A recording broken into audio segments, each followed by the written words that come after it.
Bonjour et bienvenue entre nous, exclusivement sur les ondes de TV Rogers. Je suis Catherine Marion et il me fait plaisir de passer la prochaine heure avec vous. Vous savez, la nouvelle édition de Châtelaine, elle est disponible présentement. Et comme à chaque édition, on y retrouve une panoplie d'informations intéressantes et parfois très utiles. Alors, dans l'édition qui est maintenant disponible, on peut y retrouver, dans la chronique mode, 50 sacs. Des sacs pour les femmes, des sacoches, des sacs à dos. Et comment les agencer avec une tenue vestimentaire d'automne. On y retrouve aussi 18 recettes de choux. Je pense que j'en connais 2. Alors, on part du petit chou de Bruxelles jusqu'à la grosse botte de kale, comme on dit. Et on apprend comment les cuisiner de multiples façons pour notre plus grand bonheur. Ensuite, si vous aimez le poisson, on explique quel type de poisson il faut acheter à la fois pour l'environnement et aussi pour notre santé. Et la chronique beauté, eh bien, on discute de chevelure. Est-ce qu'on a une chevelure sec? Les pointes fourchues, peut-être qu'on a des sourcils capillaires. Alors, on discute de comment la condition de votre chevelure peut dénoter un problème de santé. Il y en a beaucoup plus à l'intérieur de la revue, alors je vous invite à aller la chercher. Le magazine Châtelaine est disponible maintenant en magasin. Tourisme Ottawa. Alors, le Tourisme Ottawa établit et gère le programme Les Vedettes de la Ville pour promouvoir et encourager l'excellence du service à la clientèle. Et cette grande fête approche. Alors, ce programme permet à Ottawa et à la région de la capitale nationale d'être reconnue comme une destination de classe mondiale qui est vraiment très fière de son service à la clientèle, supérieur dans tous les secteurs. Alors, le programme propose des événements de marques et d'activités secondaires qui contribuent à renforcer la désignation vedette de la ville comme étant la reconnaissance officielle de l'excellence du service à la clientèle de Tourisme Ottawa. Alors, l'industrie touristique ainsi que les visiteurs et les résidents, nous aussi d'ailleurs de la région, sont ici sensibilisés à l'importance et aux avantages d'encourager, mais surtout de récompenser le personnel de première ligne. Puis quand on parle de personnel de première ligne, c'est la personne qui nous donne le service qu'on rencontre. On sait qu'il y a toujours plusieurs personnes dans l'entreprise, mais parfois, il y a des gens que leur travail aussi très important qu'il est, et parfois est à l'arrière-scène qu'on ne la voit pas. Alors, ce qu'on essaie de faire, c'est de vraiment promouvoir et d'encourager et de récompenser les gens qui offrent le service qu'on voit directement lorsqu'on rentre dans une entreprise. Alors, pour sa 22e édition, le programme Les Vedettes de la Ville de Tourisme Ottawa célèbre le personnel de première ligne chargé du service à la clientèle qui donne un service exceptionnel. Alors, le programme Les Vedettes de la Ville met l'accent sur le développement professionnel et la reconnaissance du personnel. Maintenant, vous savez que vous pouvez élire, vous pouvez nommer quelqu'un que vous voulez reconnaître, qui vous a donné un service exceptionnel. Alors, vous pouvez écrire, si vous allez aux Vedettes de la Ville, et tenter de donner le nom de quelqu'un, à savoir si cette personne peut devenir finaliste. Alors, ils ont reçu 1249 nominations cette année de 82 différentes entreprises de la région de la capitale nationale, et ça entre le 1er septembre l'an dernier jusqu'au 31 août 2017. Alors, il est trop tard pour cette année, si je ne me trompe pas, mais vous pouvez commencer à y penser pour l'année prochaine. La soirée de reconnaissance aura lieu au Collège Algonquin le mercredi 18 octobre 2017, mais vous pouvez acheter des billets. Alors, si vous allez à Stars of the City, .eventbrite.com. Vous pouvez trouver vos billets. On va annoncer les gagnants parmi 28 finalistes, parmi 8 catégories différentes. Et puis, il y a aussi un ultime vedette de la Ville 2017 qui sera annoncé à la fin de la soirée. Et vous savez, Nathalie Coutou, qui est chroniqueuse régulière, qui vient beaucoup nous voir, de la boutique d'art autochtone Kewa, eh bien, elle a gagné en 2016. Alors, félicitations, Nathalie. Pourquoi est-ce que ça ne me surprend pas? Hein? On sait de tes visites ici à TV Rogers à quel point tu es chaleureuse. Alors, on n'est pas surprise de ça. Alors, les détails, comme j'ai dit, mercredi le 18 octobre, alors c'est la semaine prochaine. Ce sera dans la salle à manger principale dans l'édifice D au Collège Algonquin qui se situe au 1385 chemin Woodruff. 6 heures, c'est la réception. On devrait dire 18 h en français, 19 h le dîner. Et ensuite, ce sera la présentation des prix. Puis à peu près vers 10 h moins 20 ou 20 h 40, on annoncera le grand prix final de l'année 2017. Alors voilà. Aujourd'hui, pourquoi ne pas dire qu'est-ce qui s'en vient, nous avons artiste Sylvain Coulombe qui sera en studio afin de nous parler de son prochain vernissage. Ensuite, chroniqueur musique, M. Jean-Paul Moreau est de retour pour nous faire découvrir des artistes et des sons nouveaux. Et ensuite, pour débuter, on va s'informer au sujet de tremblements de terre. M. Maurice Lamontagne était un sismologue avec Ressources naturelles Canada.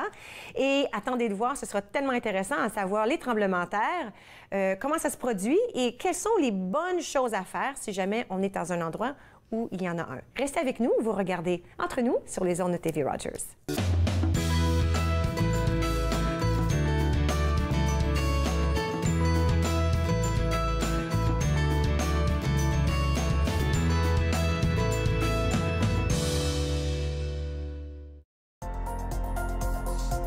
L'émission suivante vous est présentée par la télétransportée Rogers. Profitez du contenu exclusif gratuitement. Disponible au www.rogersanyplacetv.com. Mon nom c'est Diana Ombé et je suis bénévole stagiaire à TV Runners. Je suis en majeure partie occupée de la Régie Plateau pour l'émission Entre nous et d'acquérir des connaissances sur le terrain. Ici, tout le monde est super sympa, on veut vous aider, on veut vous apporter votre soutien dans les différentes activités à mener. J'ai aussi apprécié le fait que c'est très convivial et qui donne la possibilité aux jeunes de pouvoir exprimer leurs talents et leurs passions. Je pense que Rogers est vraiment le meilleur endroit. Au cours d'un examen de routine, le pédiatre de notre fille a détecté un souffle au cœur. Nous avons pensé qu'un ECG confirmerait que nous n'avions rien à craindre, mais nous avons été choqués par un diagnostic d'hypertension pulmonaire. Les samedis matins, c'est fait pour jouer, pas pour les médicaments. L'hypertension pulmonaire est une maladie des poumons rares qui peut être mortelle. L'HTP est incurable, mais des traitements sont disponibles. Parlez à votre médecin de l'HTP si vous ressentez ces symptômes inexpliqués. Ça pourrait vous sauver la vie. Tu aimes bricoler, t'amuser et bouger? Je t'invite à la ferme de Jojo. On va s'amuser. À la ferme de Jojo, 2 épisodes chaque jour dès 8h sur TV Rogers.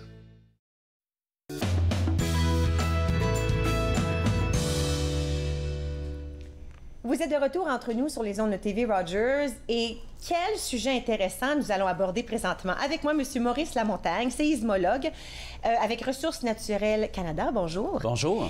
Écoute, j'avoue que je me dis, OK, séismologue Canada, mais ça me semble que c'est pas quelque chose qui se passe beaucoup au Canada, mais c'est pas vrai. Il y en a quand même des... OK, on recule. Un séismologue, ça fait quoi? D'accord. Bien, le sujet de nos études, de notre recherche, c'est vraiment les tremblements de terre. Donc, comprendre le pourquoi, le comment, en fonction, par exemple, de définir la probabilité d'avoir des mouvements de sol pour mieux construire les édifices.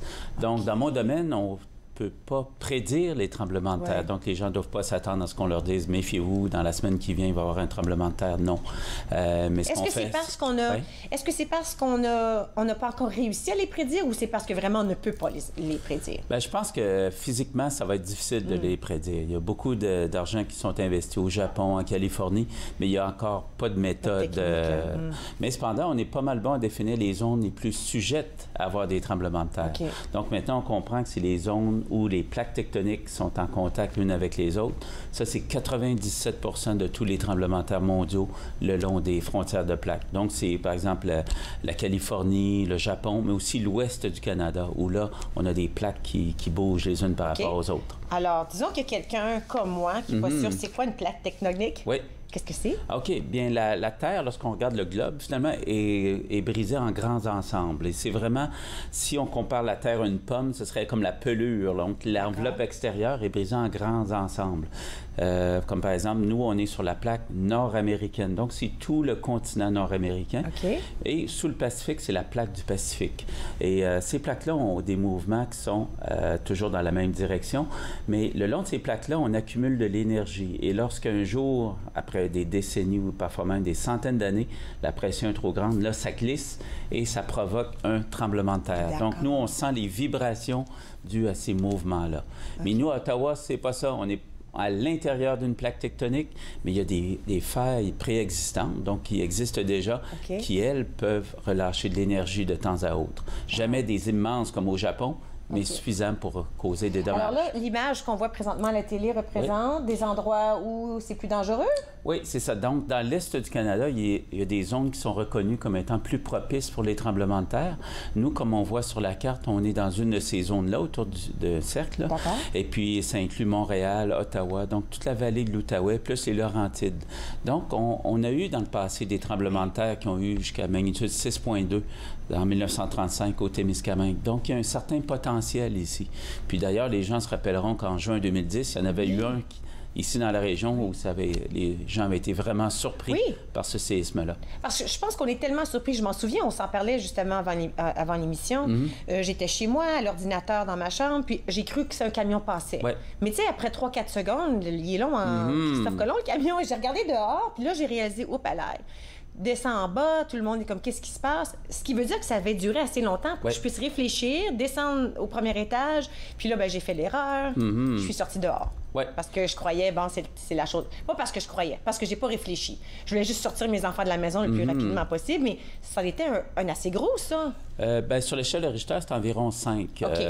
Mais juste pour parler un peu de l'échelle de Richter, si vous me permettez. Oui, absolument. Donc, tout à l'heure, on disait qu'un tremblement de terre, c'est glissement le long d'une faille. Donc, j'ai apporté un petit modèle où on a finalement 2 blocs. Donc, 2 blocs de roc, si vous voulez, avec lequel sur lesquels j'ai mis du papier sablé. Compris. Un tremblement de terre, c'est lorsqu'on accumule de l'énergie et lorsque ça excède la résistance. L'énergie entre les deux, là, c'est ça? C'est ça. Bien, disons que ça pousse jusqu'à un moment où ça excède la résistance et là, ça glisse. Donc, ce qu'on a entendu, ce sont les ondes sonores. Dans le cas où ça se produit dans le roc, ce sont des ondes qui se propagent dans le roc. Et c'est ces ondes-là qu'on ressent. Quand vous avez un tremblement de terre magnitude 5, c'est que c'est à peu près 1 km par 1 km où ça a glissé à l'intérieur de la croûte terrestre. Mais dans un grand, comme celui du Japon... Ou celui du Mexique récemment. Magnitude 7, à ce moment-là, c'est à peu près magnitude 7, ça serait 40 par 40 km où ça glisse. Celui du Japon, en 2011, là, ça serait 550 km par à peu près 300 km. Alors, c'est pour ça qu'à ce moment-là, les ondes sismiques sont encore plus considérables, beaucoup plus grandes, et ça dure beaucoup plus longtemps. Vous disiez tout à l'heure quelques secondes. Dans le cas du Japon, c'était plus que 2 minutes de temps où ça avait brassé de façon très, très intense. À ce moment-là, OK, alors, vous êtes à votre métier. Là, ding-ding, il y a peut-être quelque chose qui sort. Vous avez l'avertissement, évidemment, c'est ce que vous faites, vous étudiez. Est-ce que dès que ça commence, il y a des recherches à faire, des informations que vous commencez tout de suite à accumuler la seconde que ça commence à se produire? Bien, disons que les ondes sismiques, à partir de la source, vont prendre un certain temps à se propager. Si vous êtes très près de l'épicentre, ça sera presque instantané. Et à ce moment-là, vous les sentez très fortement, nécessairement. Si c'est magnitude 4 et plus, ça va faire un bang. Les gens souvent disent, c'est comme si un camion avait foncé dans ma maison, suivi des vibrations. Les vibrations qui vont suivre, c'est les ondes secondaires. C'est elles qui font tomber les objets. Ça, ces ondes-là, et oui, c'est pour ça qu'on dit, lorsque vous sentez un tremblement de terre, vous vous réfugiez sous un bureau et une table solide, parce que c'est lorsque les ondes secondaires arrivent que les objets commencent à tomber qui pourraient vous causer des blessures. Alors, c'est pas le glissement immédiat qui fait ça, c'est ce qui se produit immédiatement après. C'est ça. Bien, vous avez le glissement le long de la faille, les ondes se propagent à ce moment-là. Si vous êtes collé sur l'épicentre, donc à ce moment-là, c'est presque instantané, vous allez le sentir. Si vous êtes plus loin, il va y avoir plus de temps entre le premier bang puis les ondes qui vont faire tomber les objets. Donc c'est pour ça que vous avez souvent le temps de vous réfugier sous un bureau, une table solide. Parce que le danger vient des objets qui pourraient tomber, vous heurter puis causer des blessures. Bon. Justement, on revient à l'horrible décision que j'ai prise. Puis j'étais pas la seule, parce que quand je suis sortie avec mes enfants, il y avait 2 autres voisins dehors avec moi. Je sais pas s'ils étaient là juste pour voir qu'est-ce qui se passait ou si, comme moi, ils pensaient on va aller dehors pour pas les choses. Mais c'est pas la bonne chose à faire. Non, parce que lors d'un fort tremblement de terre, les vibrations sont suffisamment intenses que vous pourrez même pas marcher ou vous tenir debout. C'est que ça va vous faire tomber. Et souvent, la plupart des blessures, c'est dû au fait que les gens se dépêchent à sortir, tombent et se causent des blessures. Donc, c'est pour ça qu'on recommande plutôt de garder son calme, aller sous un bureau ou une table solide. Puis le 19 octobre qui vient, Oui. C'est ça. Donc, ce sera à 10h19. Il y a une grande pratique. On appelle ça la grande secousse du Québec. Mais les gens de l'Ontario peuvent participer aussi. Et puis, on demande aux gens à 10h19 de faire comme s'il y avait un tremblement de terre. Donc, de se réfugier sous un bureau, une table solide, s'agripper une patte parce que si le tremblement de terre est assez fort, la table peut même se déplacer. Alors, c'est pour ça qu'on dit agrippez-vous à la patte.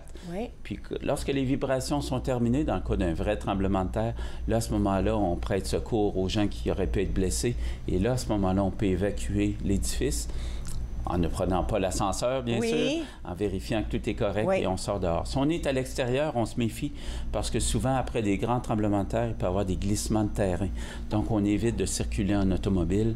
Et puis, juste pour vous dire, souvent, les lignes téléphoniques seront surchargées, mais les textos, probablement, vont continuer à fonctionner. OK. Alors, on va continuer après la pause, mais l'idée, c'est un peu comme on fait avec les incendies, où on se pratique, on veut faire la même chose avec les tremblements de terre. Se pratiquer à savoir quoi faire si jamais il y en a un qui arrive dans notre région. Je vous garde avec moi. On va continuer notre discussion après la pause, d'accord? Parfait. Alors, restez avec nous. Je garde M. Lamontagne ici avec moi aussi. Vous regardez Entre nous sur les ondes de TV Rogers.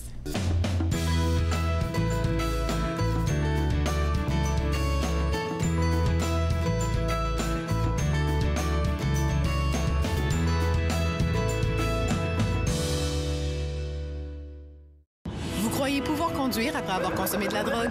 Détrompez-vous. La conduite avec les facultés affaiblies, que ce soit par la drogue ou par l'alcool, est illégale. Et en Ontario, les conséquences sont les mêmes. Si la police soupçonne que vous conduisez avec les facultés affaiblies par une drogue ou une combinaison de drogue et d'alcool, votre permis de conduire peut être suspendu immédiatement pour une durée maximale de 30 jours. Vous devrez payer une pénalité de 198 $. Vous pourriez être accusé de conduite avec les facultés affaiblies comme avec l'alcool. Conduire après avoir consommé n'est jamais acceptable. À notre prochaine émission de C'est bon cuisiner, après être tombé dans les pommes, on tombe complètement dans les patates. C'est bon cuisiner, lundi 15h30 sur TV Rogers. Quand je me suis enrôlé en 64, moi, j'ai levé la main droite puis j'ai dit « Je vais défendre mon pays. Puis je vais faire tout ce que vous me demandez. » Aujourd'hui, on a des jeunes qui partent en Afghanistan, c'est encore pire. Puis les vétérans, ils n'ont rien demandé. Ils n'ont rien demandé en retour.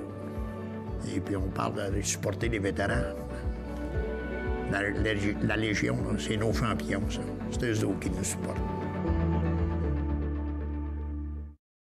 Lors de la prochaine classe, nous pratiquerons un kriya pour le 5e centre d'énergie, le chakra de l'expression, encore appelé Visuddha.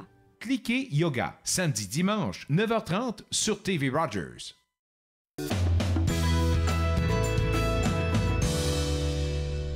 Vous êtes de retour entre nous sur les ondes de TV Rogers. Nous parlons tremblement de terre avec séismologue M. Maurice Lamontagne. Et puis, juste avant la pause, on parlait un tout petit peu de ce qui s'était passé en 2010. Pour ceux qui s'en souviennent, je pense que pour moi, c'était probablement le plus gros. Dans mon temps, là, à Ottawa, moi, je suis ici depuis 1984. Fait que je pense. Je me trompe peut-être.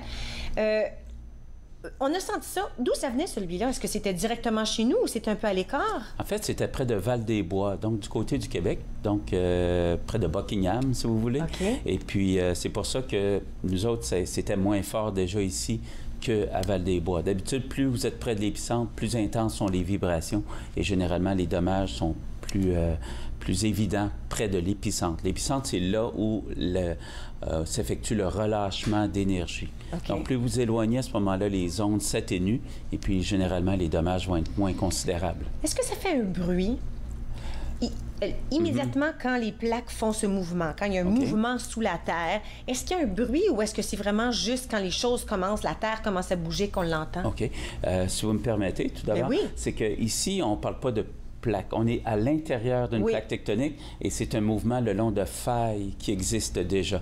Donc, c'est pour ça. Alors, oui, souvent, il y a des bruits associés à ça, surtout avec la première onde, l'onde primaire, où ça va donner souvent un grondement. Donc, à partir d'à peu près magnitude 2,5 sur l'échelle Richter, souvent les gens vont rapporter un grondement. Souvent, on pense que c'est le tonnerre lointain.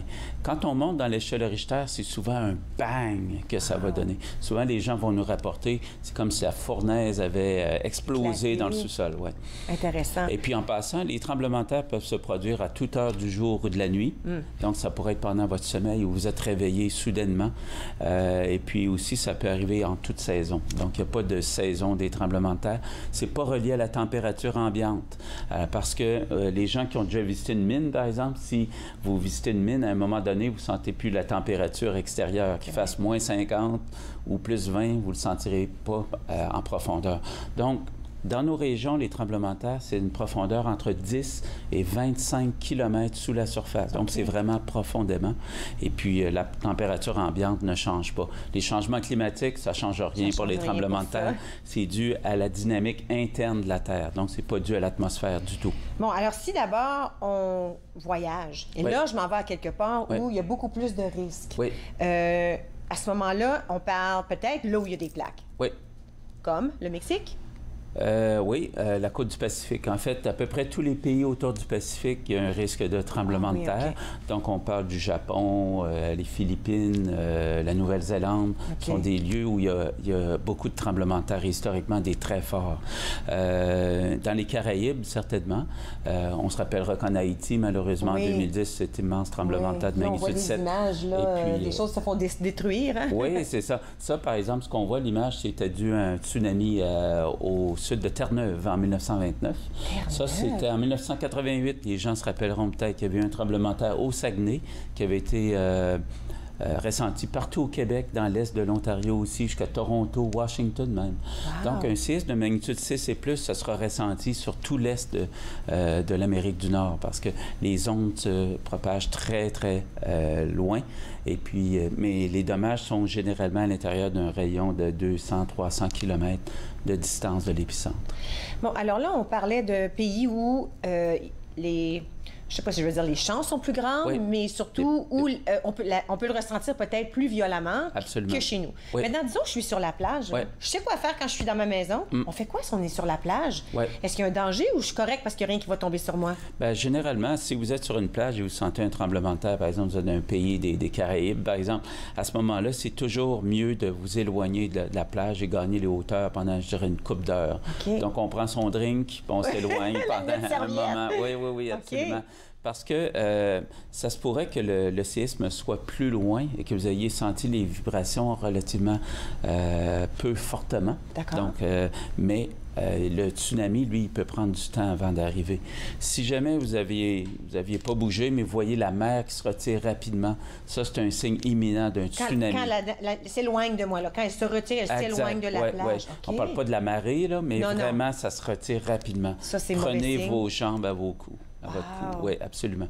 Et puis, les gens se rappelleront des images du tsunami dans l'océan Indien en 2004, puis au Japon en 2011. Ouais. Donc, mais si vous gagnez les hauteurs, à ce moment-là, vous serez protégé. Plus sécuritaire. Oui. Alors, pourquoi ne pas retourner un tout petit peu au Canada? Quelles sont les recherches que nous faisons ici au Canada? Oui, bien, nous, on a un réseau d'au-dessus de 150 stations sismographiques, donc des sismographes qui enregistrent les vibrations du sol en tout temps, qui envoient leurs données à nos 2 bureaux, un ici à Ottawa, où je travaille, puis un aussi à Victoria, en Colombie-Britannique.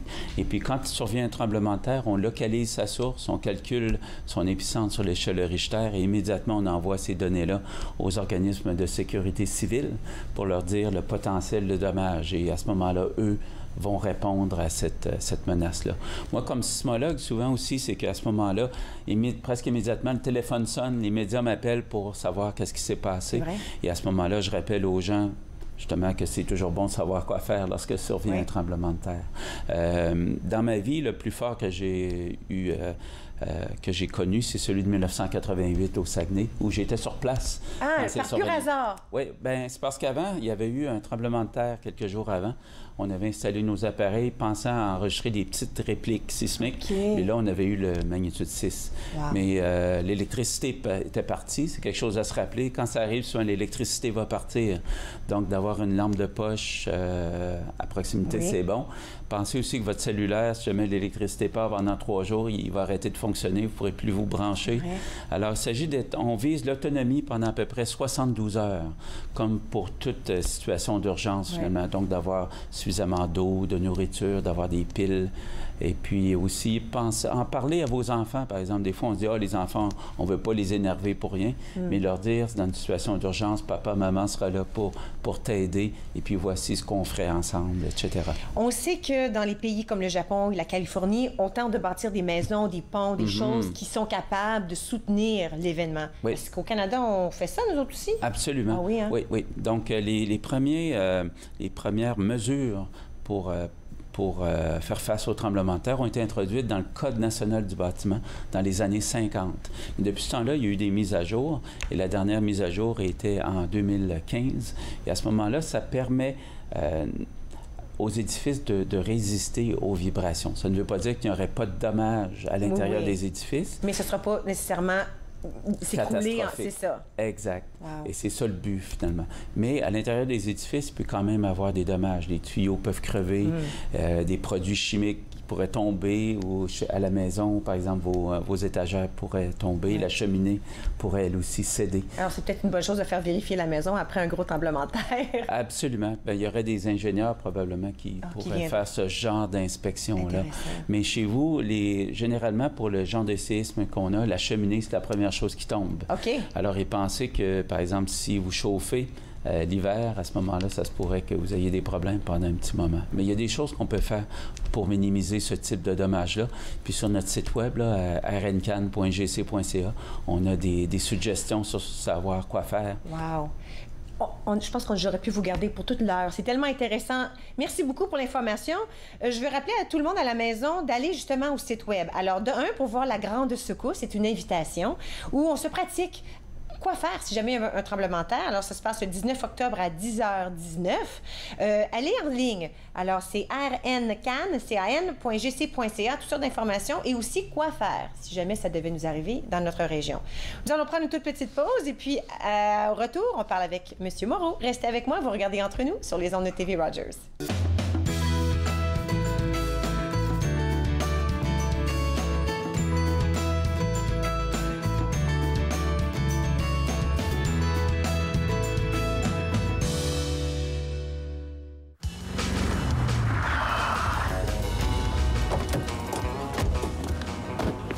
Hey Guy, qu'est-ce que tu fais? On devrait déjà être à l'hôtel de ville. On va construire ici. Puis on va fournir des habits d'homme-grenouille à tous les visiteurs, c'est ça? Non, sur l'eau. Tu parles de construire l'équivalent du centre-ville de Montréal. Là. Justement, il faut créer un nouvel espace. Puis c'est tout ce que tu as trouvé, ça? Bravo. Je te parle de construire des îles. Puis la terre. On va pelleter le Mont-Royal, là, je suppose. On creuse présentement pour le métro, là. La voilà notre terre.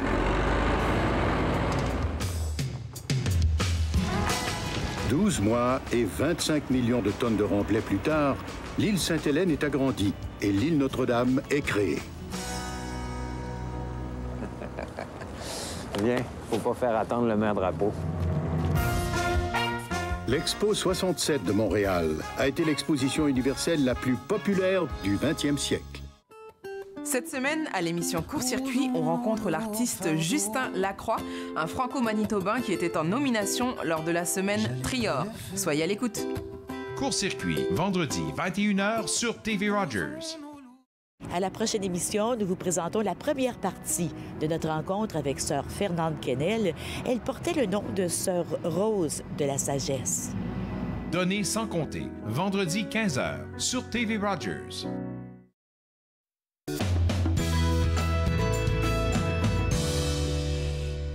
Vous êtes de retour entre nous sur les ondes de TV Rogers. On s'amuse déjà, Monsieur Jean-Paul Moreau et moi.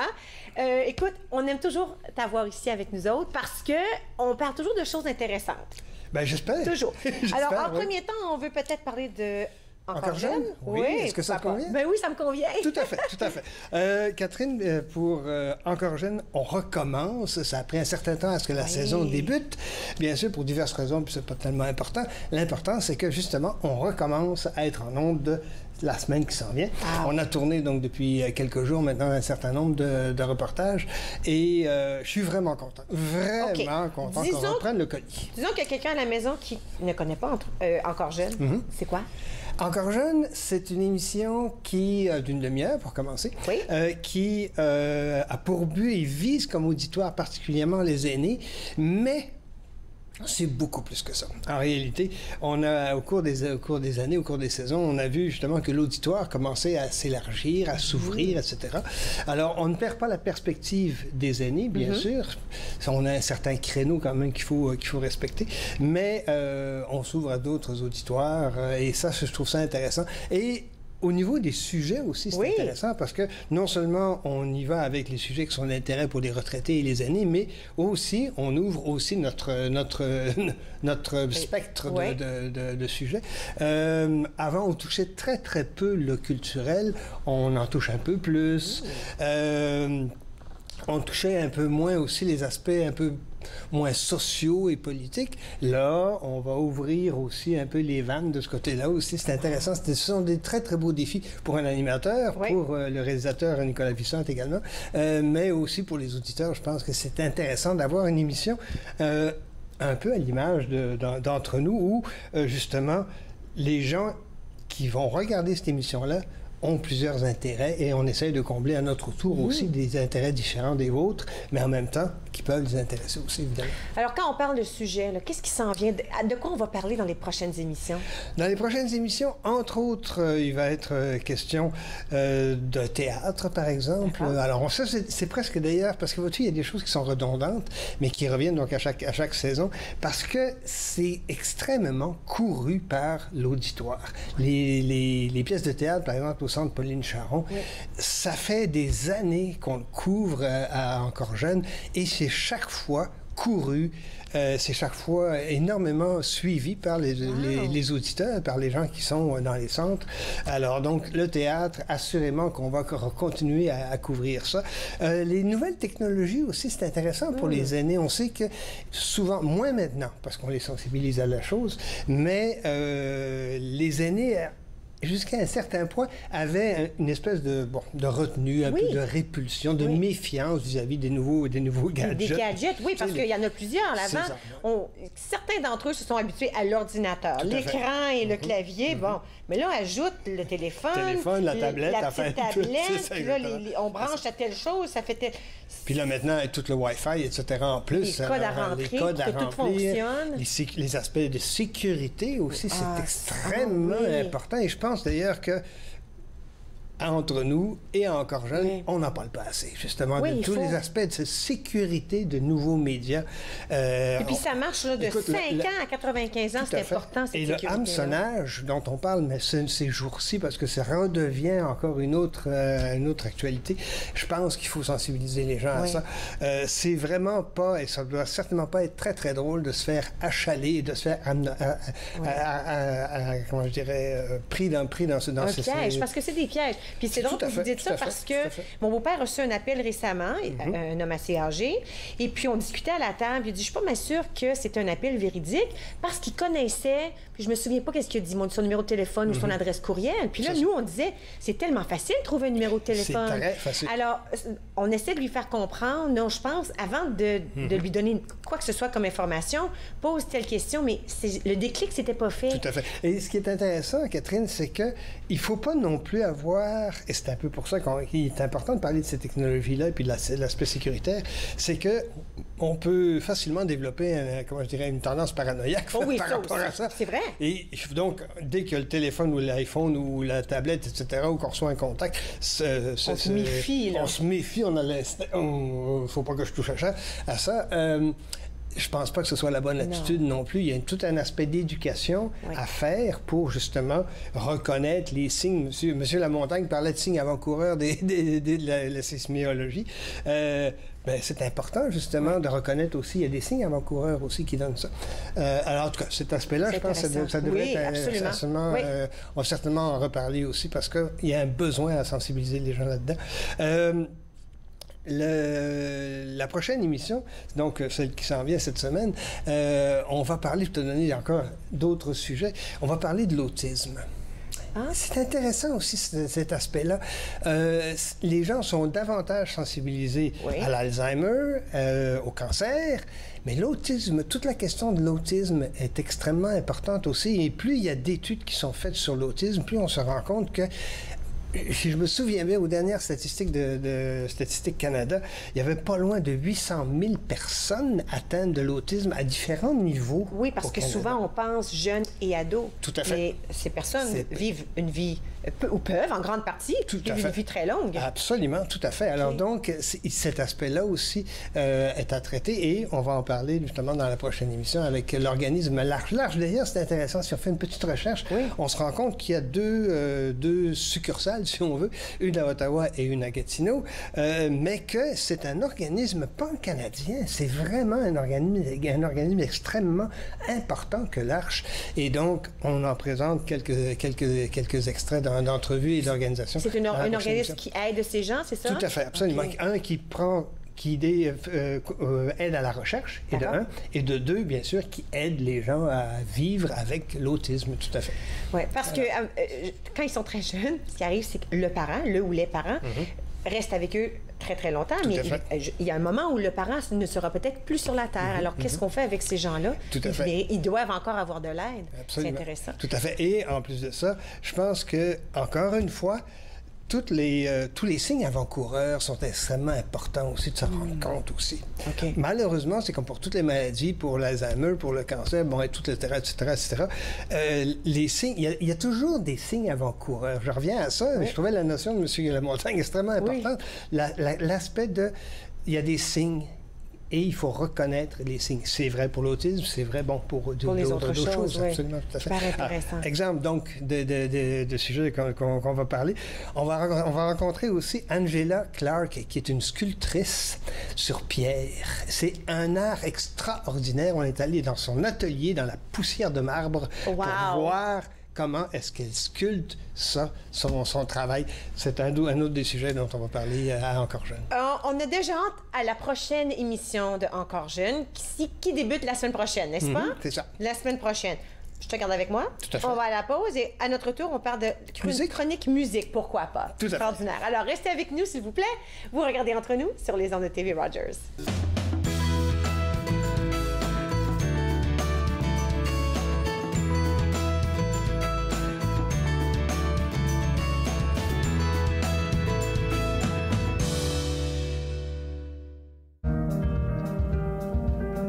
Mon nom c'est Zachary, puis je suis bénévole coop à TV Rogers. J'ai vraiment aimé mon expérience à TV Rogers, spécialement en mobile, où j'ai fait hockey, soccer, football. Dans mon futur, j'aimerais vraiment poursuivre en production télévisuelle. Aussi à Toronto, j'aimerais faire du cinéma. Ici à TV Rogers, j'aime vraiment mon expérience parce qu'il y a plein de personnes ici pour m'aider et c'est une atmosphère vraiment joyeuse. Cette émission vous plaît? Vous pouvez vous en procurer une copie DVD en composant le 613-247-4601 ou en visitant le tvrogers.com.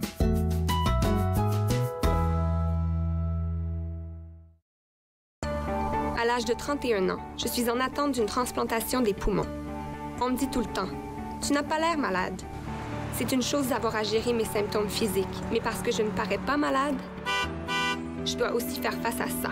L'hypertension pulmonaire est une maladie des poumons rares qui peut être mortelle. L'HTP est incurable, mais des traitements sont disponibles. Parlez à votre médecin de l'HTP si vous ressentez ces symptômes inexpliqués. Ça pourrait vous sauver la vie. Pratiquez un exercice de force et d'équilibre au moins 2 fois par semaine. Joignez-vous aux séances d'exercice en force, en équilibre. En force, en équilibre, lundi au dimanche, 10h, sur TV Rogers.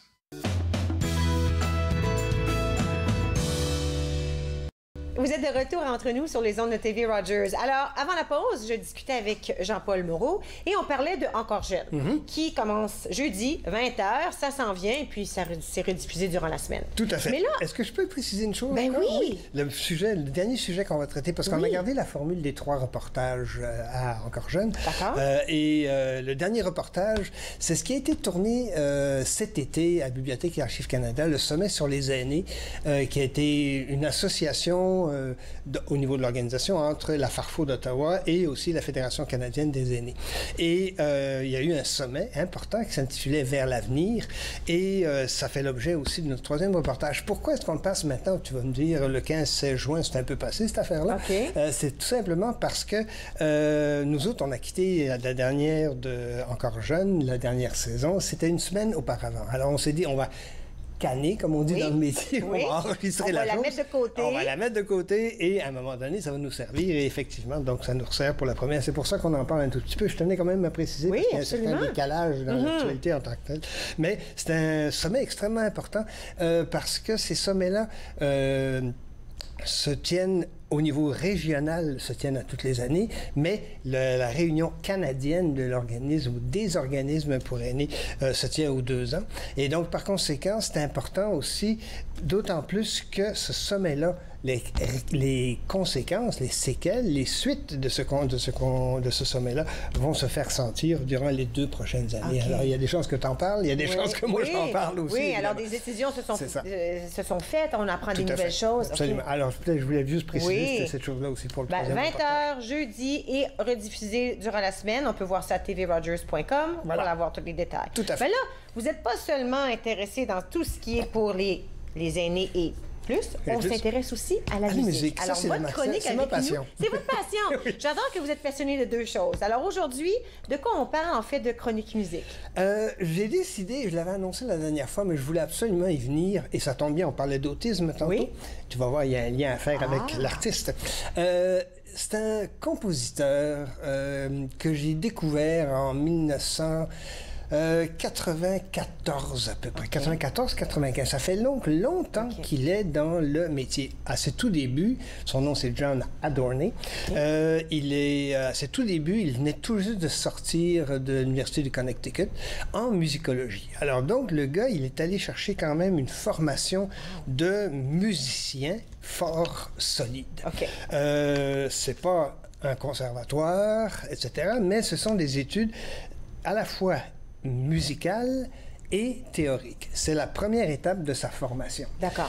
Il s'est mis donc à étudier et il a, comment je dirais, développé une espèce de goût d'expertise, non seulement pour la musique, mais il s'est rendu compte, et ça c'est grâce à ses enfants, il s'est rendu compte que la musique avait un effet sur ses enfants. C'est probablement pas grand-chose de neuf, mais quand, en tant que parent, on découvre que la musique que l'on fait, que l'on entend, que l'on écoute, a un effet sur nos enfants, ben on scrute un peu plus. Oui. On dit, ah tiens, il y a peut-être quelque chose là. Qu'est-ce que c'est exactement? Bon, ça a été le premier indice chez lui. Sa démarche de musicien, évidemment, il l'a poursuivi et il la continue encore maintenant. Il continue d'apprendre des formations, cette fois-ci vraiment en formation en musique classique, par exemple. Et tu vas comprendre pourquoi. Parce que, justement, il s'est dit, ça, il faut absolument que je pousse cette démarche-là de musicien, de la connaissance de la musique davantage. Première étape. Deuxième étape, ce qu'il a fait aussi, il s'est rendu compte que beaucoup des amis de ses enfants souffraient d'un certain mal de... C'était pas de l'autisme en tant que tel, mais d'attention. Hyper nerveux. Oui. Pas trop concentré, bon, etc., etc. C'est des problèmes d'attention. Des problèmes d'attention. On dit ça en grosso modo un peu comme ça. Tout à fait, absolument. Il s'est rendu compte de ça. Il s'est dit, attends, il y a peut-être un moyen d'aider ces enfants-là. Pourquoi est-ce qu'il voulait aider ces enfants-là? Je ne le sais pas. Je lui ai déjà posé la question. Il n'a pas réussi à me répondre. Alors, c'est peut-être simplement parce qu'il avait le goût de le faire. Je ne sais pas trop, tout simplement. Et donc, par conséquent, il a développé aussi cette expertise-là de... appelons ça de thérapie, si tu veux. Au début, c'était vraiment pas du tout une thérapie dans le sens professionnel du terme. C'était plus pour de l'aide vis-à-vis les enfants. Et peu à peu, ça s'est transformé en thérapie. Et il a recommencé son cycle d'études, cette fois-ci, en psychosociologie, éducation. Wow! Pour les enfants. Il était mordu de sa passion. Vraiment, tout à fait. Vraiment. Et alors là, évidemment, il n'y avait qu'un pas à faire entre le musicologue et le thérapeute, et il a joint les deux ensemble. Wow! Et là, ça fait une personnalité vraiment, vraiment intéressante. Moi, j'ai eu le bonheur de l'interviewer une fois au téléphone et 2 fois en personne. Je suis descendu aux États pour l'interviewer, dans le cadre d'une autre émission que j'anime qui s'appelle Tout Azimut, mais ça, bon, c'est à part. C'est à part. Vous n'êtes pas occupé du tout, là, hein? Non, non, pas du tout, ouais. Du tout. J'ai pas de passion du tout. Et donc, j'ai été le rencontrer. Et là, justement, j'essayais de lui demander, je lui ai demandé pourquoi, justement, ce lien-là, à quoi ça correspondait. Oui. Bien, il me disait, parce que, justement, je me rends compte qu'il y a de plus en plus de gens qui ont besoin d'être calmés. Alors là, j'ai dit, calmés, OK? On vit dans un monde de fous, c'est vrai, on comprend. Un monde qui est extrêmement rapide, mais pourquoi calmer? Il me disait, parce que ça fait du bien. Alors là, ça a fait clic dans ma tête, je me suis dit, tiens. C'est pas de la médecine, c'est pas de la chimie, c'est de la psychologie et en même temps, c'est de l'émotion. Alors là, je l'ai emmené dans tout le domaine de comment est-ce qu'il réussit par sa création musicale à adoucir le sentiment interne des gens. Parce que c'est ça, finalement. Apporter le calme. Le calme. Alors, tout à fait, le calme intérieur. Alors, première étape, évidemment, ce qu'il essaie de faire, c'est de diminuer le rythme.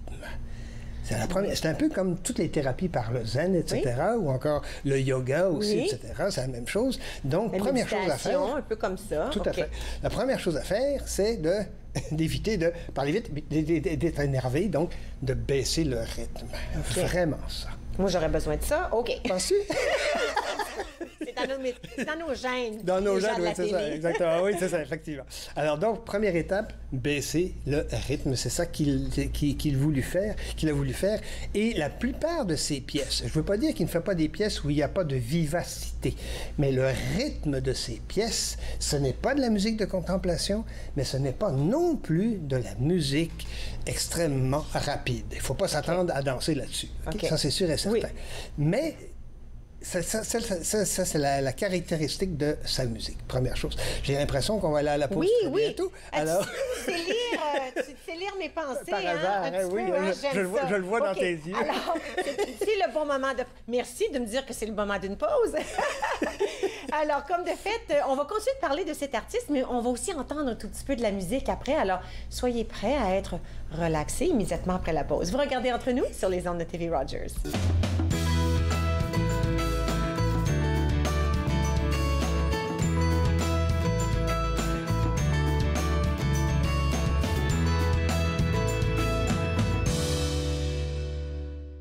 Et leur mission première, c'est de faire de l'information. C'est ça, la mission première. Le reste, ce sont des vecteurs. Être franco-ontarien, lutte, combat éditoriaux. Vendredi 15h30 sur TV Rogers. Les crises humanitaires frappent de plus en plus de gens à travers le monde. Heureusement, il existe des organismes pour leur venir en aide. Mais parfois, la demande est si grande que même avec la meilleure des volontés, on ne peut y arriver seul. Voilà pourquoi au Canada, les associations se regroupent pour former la coalition humanitaire. Car ensemble, nous sauvons plus de vies. Au cours d'un examen de routine, le pédiatre de notre fille a détecté un souffle au cœur. Nous avons pensé qu'un ECG confirmerait que nous n'avions rien à craindre, mais nous avons été choqués par un diagnostic d'hypertension pulmonaire. Les samedis matins, c'est fait pour jouer, pas pour les médicaments. L'hypertension pulmonaire est une maladie des poumons rares qui peut être mortelle. L'HTP est incurable, mais des traitements sont disponibles. Parlez à votre médecin de l'HTP si vous ressentez ces symptômes inexpliqués. Ça pourrait vous sauver la vie. Cette semaine, à Encore jeune, entre autres rencontres avec l'artiste et sculptrice Angela Verlaque-Clark et aussi l'autisme et l'organisme qui s'en occupe, l'Arche. Encore jeune, jeudi 20h30 sur TV Rogers.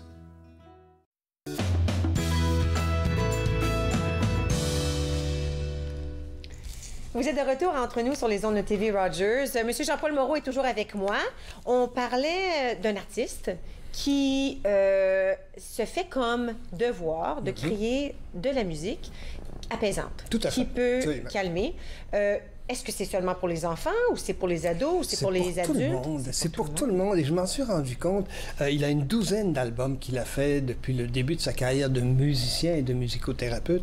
Et c'est vraiment intéressant parce qu'il y a une évolution. Autant a-t-il évolué comme musicien, autant a-t-il évolué comme thérapeute, autant les CD, les disques, etc., parce qu'il est aussi dans le numérique maintenant comme tout le monde, marque cette évolution-là aussi. Et ça, c'est vraiment, vraiment intéressant. Peut-être on pourrait, Catherine, si jamais ça te tente, entendre un tout petit peu, justement, des extraits de son nouvel album. Alors ça, c'est le tout son plus récent. Je vais mettre ça ici, comme ça, on peut le voir à la maison. 2017, exactement. Alors, ça vient tout juste de sortir. On peut peut-être entendre un tout petit peu, justement, ce que ça donne. Ce que vous allez entendre, c'est bien sûr un résumé de cet album-là, bien entendu. Alors, c'est toujours un peu tendancieux, bien entendu, mais on peut peut-être écouter un tout petit peu. Oui.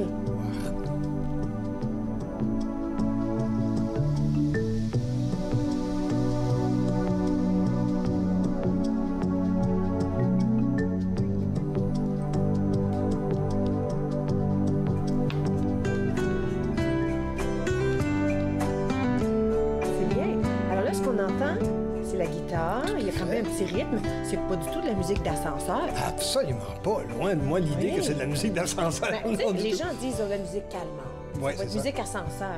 C'est pas de la musique neutre. Je le dirais comme ça. C'est pas de la musique neutre pour deux raisons. Un, parce que il s'est rendu compte que sa musique, bon, bien sûr, faisait du bien, je l'ai mentionné, mais elle faisait du bien aux gens, et je le dis de façon très générique, pour deux raisons. Un, à cause des mélodies. Le gars est un mélodiste né. Vraiment, ce qu'il compose au niveau de la mélodie, c'est très beau, c'est agréable. C'est dans les tons de majeur et dans les tons de mineur. C'est vraiment, vraiment fort intéressant.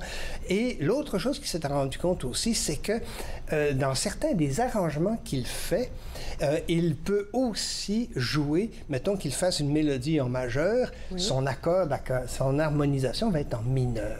Et le mariage des deux donne une impression, une émotion tout à fait différente. Il s'est rendu compte de ça aussi. Et donc, sa musique, c'est vraiment très, très, très, très beau. Ce qu'on a entendu à la guitare, la mélodie était en majeur, les accords sont en mineur. Est-ce que c'est le mariage de ces accords-là qui fait que c'est ça qui est calmant? Absolument, tout à fait, absolument. Et qui donne aussi comment je dirais, un sentiment de, bon, faute de meilleurs termes, un peu de rire, un peu de bonheur, un peu de... assez gai, c'est intéressant, c'est le fun, bon, etc. Et de joie, effectivement, tout à fait. Ça donne un peu cette émotion, cette impression-là, tout à fait. Mais quand au début, on a dit, OK, il est allé étudier en musicologie, moi, dans ma tête, je croyais, OK, c'est parce que c'est lui tu sais, dans la salle de contrôle, qui bouge les gugus. Dans ma tête, c'est ça, je voyais, mais il apprenait à jouer des instruments. Absolument. Il fait tout lui-même, tous les instruments lui-même. Et disons que son instrument de prédilection, c'est la guitare, bien sûr. Et d'ailleurs, quand il donne certains shows, certains spectacles, parce que ça lui arrive en tant que musicien de donner des spectacles aussi. Il en a donné un, d'ailleurs, il y a tout récemment à la sortie du nouvel album, Towards a Gentle Place. Il en a sorti un spectacle à PBS, entre autres. Il a été appelé à PBS pour faire de la thérapie de groupe à la TV. T'as rendu compte? Wow! C'est extraordinaire. Mais c'est là où on en est rendu. Voilà, tout est trop rapide. Tout à fait, on a notre téléphone collé dans la main, là. Constamment, l'information arrive. La radio, la télé, le téléphone, puis on se sent obligé de répondre tout de suite. C'est ridicule. Moi, je dis à mes enfants, ils me posent une question, puis là, 2 secondes, c'est comme, allô, t'es-tu là? C'est quoi l'urgence? C'est ça. Là, à moins que la maison est en feu ou toi-même, mais on est rendu comme ça. Alors, c'est ce qu'il offre. Je pense que c'est ce que notre société a vraiment besoin tout de suite. Tout à fait, absolument. Et donc, des spectacles qu'il donne. Et donc, la mélodie, c'est très important. Les accords, l'harmonisation chez lui, c'est extrêmement important aussi. Et l'autre chose qu'il a développé, bon, là, il y a une douzaine d'albums. On pourrait peut-être les montrer, mais en fait, c'est pas nécessairement. Je vais te laisser y aller. Je les ai tous parce que je trouve sa musique intéressante. Ce qui est intéressant aussi, c'est qu'il a développé des thématiques. Alors, en d'autres mots, par exemple, sous le thème de, je sais pas moi, d'une place. Bon, ben à ce moment-là, il a développé toute une thématique et instruments, etc., autour de ça. S'il parle, par exemple, je sais pas moi, de l'amour, ça peut arriver aussi que ça l'inspire de temps en temps. Mais il n'y a pas de parole, là, Il n'y a pas de parole, non, du tout. Il n'y a pas de parole. La seule chose que parfois, on la voit justement, Daya, c'est la jeune fille qui est au micro, eh bien, parfois, elle fait des vocalises. OK, alors des sons, Des sons, exactement ça, avec donc une autre dimension. Alors, on a le majeur, le mineur, on a l'harmonisation et on a les vocalises en plus. C'est vraiment, vraiment intéressant et il a développé justement cet aspect-là de thématique et de mariage, de musique, d'harmonie, etc., etc. C'est vraiment, vraiment intéressant et son univers, évidemment, de ce fait-là, il l'a élargi. La dernière chose qu'il a ajouté aussi, c'est d'ajouter maintenant des instruments qui sont de d'autres continents. Alors, le oud africain, il commence à la rentrer dans ses compositions. La flûte, la quena sud-américaine, il commence à la rentrer aussi dans ses instruments. Ça ajoute encore une autre dimension, un peu plus globale, si tu veux, mais ça ajoute encore une autre dimension et ça lui permet aussi de se faire reconnaître aussi sur les autres continents. Parce que l'Amérique du Sud, la guitare country, je ne connais pas ça. Vrai, mais quand on parle d'Amérique du Sud, quand on parle de Kena ou de Charango, ah ben oui, automatiquement, il y a un point d'ancrage qui est possible. Là. Et puis tout le monde a besoin de ce bien-être. Tout à fait. Dans tous les pays. Tout à fait. Je te garde avec moi jusqu'à la fin. Qu'est-ce que tu en penses? D'accord. Correct, ça? Absolument. OK. Alors, une dernière petite pause. À notre retour, on va faire la conclusion de notre épisode d'aujourd'hui. On va terminer avec cette super musique. Restez avec nous, s'il vous plaît. Vous regardez Entre nous sur les ondes de TV Rogers.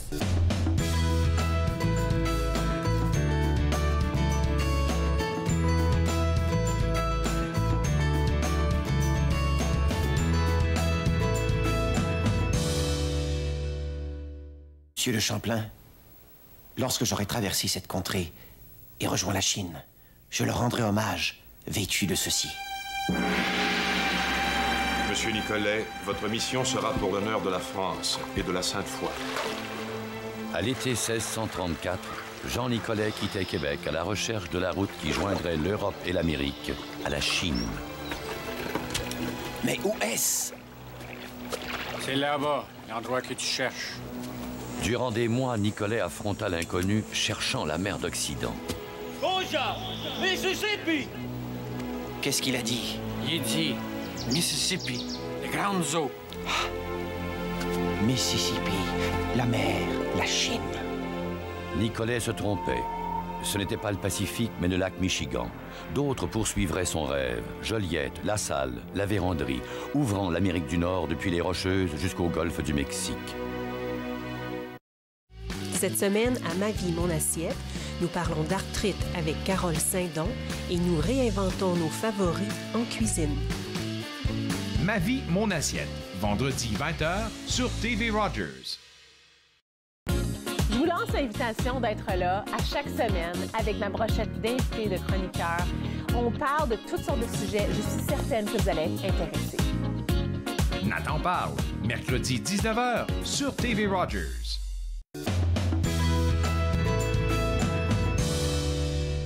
Vous êtes de retour à Entre nous, toujours avec moi, Jean-Paul Moreau. On parlait de musique et de détente et de bien-être.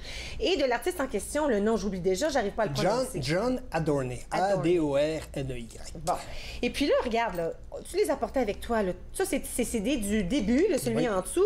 Puis ça, c'est le dernier qui vient tout juste. Bon. C'est ça. Est-ce qu'il y a eu une évolution qui s'est faite pour lui? Tout à fait, tout à fait. Belonging, qui est son tout premier, donc 1994-95 à peu près, on sent que c'est presque de la musique minimaliste. En d'autres mots, on retrouve le piano, on retrouve la guitare au niveau des instruments. La mélodie est à peu près une quinzaine de notes. Pour ceux qui connaissent un peu la musique, c'est vraiment très, très, très peu. C'est un peu répétitif, mais dans des accords différents. D'accord. Ça, c'est le tout premier. Il en est à ses premières armes, bien entendu. Pour ce qui est du dernier, par exemple, Tower of Gentle Place, on voit qu'il y a à peu près 2000 notes, quelque chose du genre. C'est vraiment très, très fourni, très, très intense, très riche. Et donc, par conséquent, on voit que le gars a évolué, puis il a appris à mélodiser, ça n'existe pas en français ce terme-là, mais c'est pas grave, on a compris, donc créer des mélodies vraiment qui lui sont... Toujours dans le but d'aider les gens à pouvoir retrouver le calme, le bonheur interne, peut-être une paix. Tout à fait, absolument. C'est quelque chose qu'on peut jouer pour nos enfants ou pour nous-mêmes. Absolument, et vous allez voir, Catherine, que inévitablement, quand vous allez l'entendre, à un moment donné, si vous êtes concentré, même sur une tablette, là, quand ce son-là va vous arriver, vous allez reconnaître, vous allez vous dire, faut que j'écoute ça. Vous allez décrocher. Merci beaucoup pour votre visite aujourd'hui. C'est à notre tour de dire au revoir. On se retrouve ici demain. Bonne fin de journée.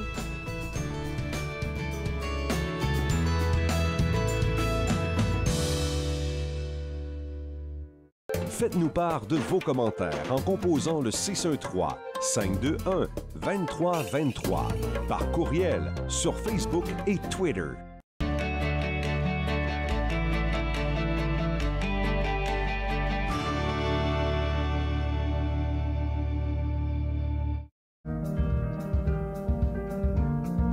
Je suis Dominique Lheureux et je suis bénévole chez TV Rogers. J'ai commencé en tant qu'étudiant coop et j'ai continué parce que j'aimais tellement ça. Donc, je continue en tant que bénévole. C'est merveilleux. Quand on est en studio, on fait les caméras, le régie plateau, le son. J'aime ça parce qu'on est comme une famille. Je suis autiste puis je suis capable de faire TV Rogers. Vous croyez pouvoir conduire après avoir consommé de la drogue? Détrompez-vous. La conduite avec les facultés affaiblies, que ce soit par la drogue ou par l'alcool, est illégale.